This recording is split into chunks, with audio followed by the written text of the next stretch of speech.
Here are the 5 biggest mistakes that people make when planning a garden and how you can avoid them.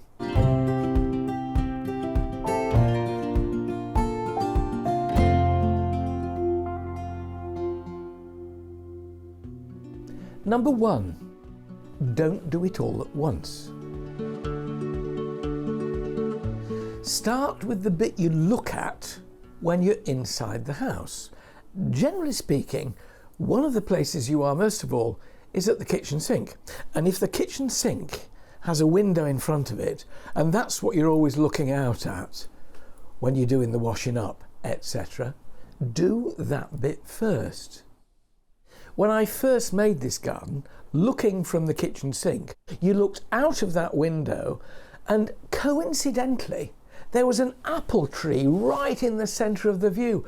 Perfect!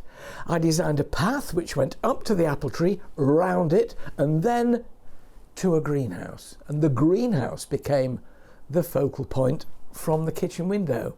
And that's when I decided to make that circular garden with the glass orb right in the middle. So you look out, flanked by 2 topiary yews, the transparent orb in the middle, the greenhouse behind. Number 2, decide what you really want from your garden. It's very easy to fill your garden full of stuff, things you've seen at the garden centre or in somebody else's garden, and just put it all in. But work out before you do that what you want to use your garden for, how you want to live in it. Make a list of things you'd like in your garden before you decide whether you can fit them all in. Then you can start to prioritise. We have to have a sitting area, obviously. We have to have a shed in which to store the mower, the tool, whatever. Start with that list, work your way down through it. Include luxuries, include dreams as well, but then be realistic about how much you can actually get in your garden. Do a measuring up and find out what actually will fit. If you want a table and chairs, work out how much space you will need for that table and chairs. Now I know this sounds silly, but you'll see them all pushed together in a garden centre or whatever. That's not how much space you need. You need that much space plus that and that, because when people come to sit at a table, they pull a chair out quite a long way. And if it's on the very edge of your patio, they're over backwards. So be generous with your space. The other thing, which really gets my goat, is you'll see a glorious dining table with chairs around it. And over the top is a pergola with wide-spaced horizontals. Roses growing over it, lovely dining table underneath. Pigeon, supper. Not thought through, you see. Number 3, don't rip everything out. When you're taking on an established garden, and probably an overgrown garden, it's very tempting to go in there with a machete and just clear the jungle. Take time to look. If you move into a garden in the dead of winter, you can't see what's underground. You can't see how much beauty is lurking there, waiting to erupt in spring and summer. So just stay your hand with the axe and do a little bit of judicious thinning, things you know you're not going to want, but just wait and see. It's quite legitimate to wait for an entire growing season just to see if there are very pleasant surprises on their way. If you're unsure, leave it be. You can always take it out at a later date. What you can't do is put it back. Number 4, work with nature, not against her. There'll be certain plants which will love growing in your part of the world, and they are the ones to major in rather than the ones that'll struggle.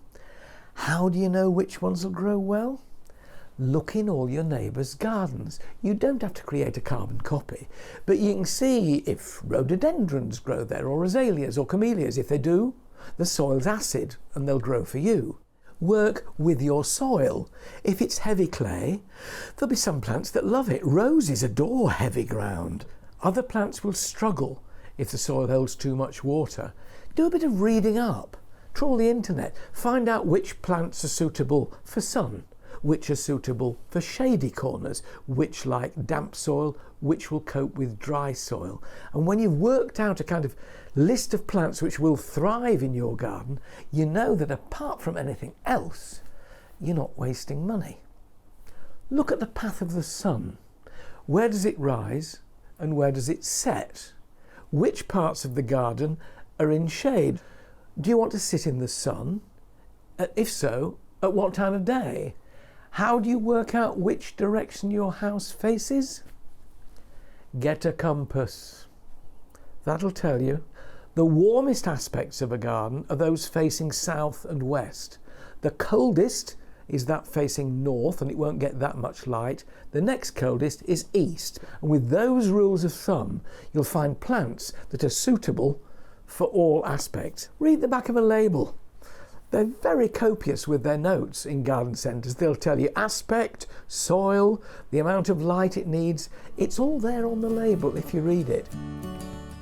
Number 5, make a plan.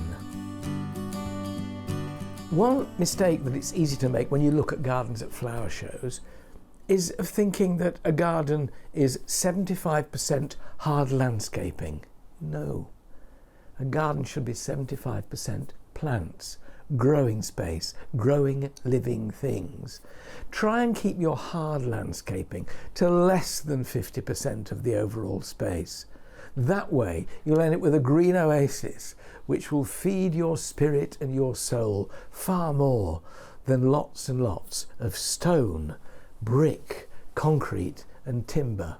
Think of the hard landscaping as the frame for the picture, and the picture is always larger, should be, than the frame. Don't think you need to be a draftsman or a professional garden designer to do a decent layout. The house, in this instance, is at this end. Here's the door, here's the window. And if we were to take squares of hard-standing paving or gravel, or even decking, and then we'll make the first square there. The next one is offset, slightly to the right of it. Then another one, slightly to the left. And there's even room for a smaller one at the end, perhaps that's a sitting area. Then all the way around here, all this other area, the vast proportion of the garden is planting. It's green, it's a garden. And then you can decide what you want to do in all these areas. You could have a tree in each of these, a small tree for a small garden. Down the end there, you could have a sitting area. Tables and chairs if that's where the sun is when you want to sit there. Over here though, you could have a greenhouse on part of that hard standing area. Starting with a basic template like that, you can play around. So the view from the house is much more interesting than just a central path from top to bottom.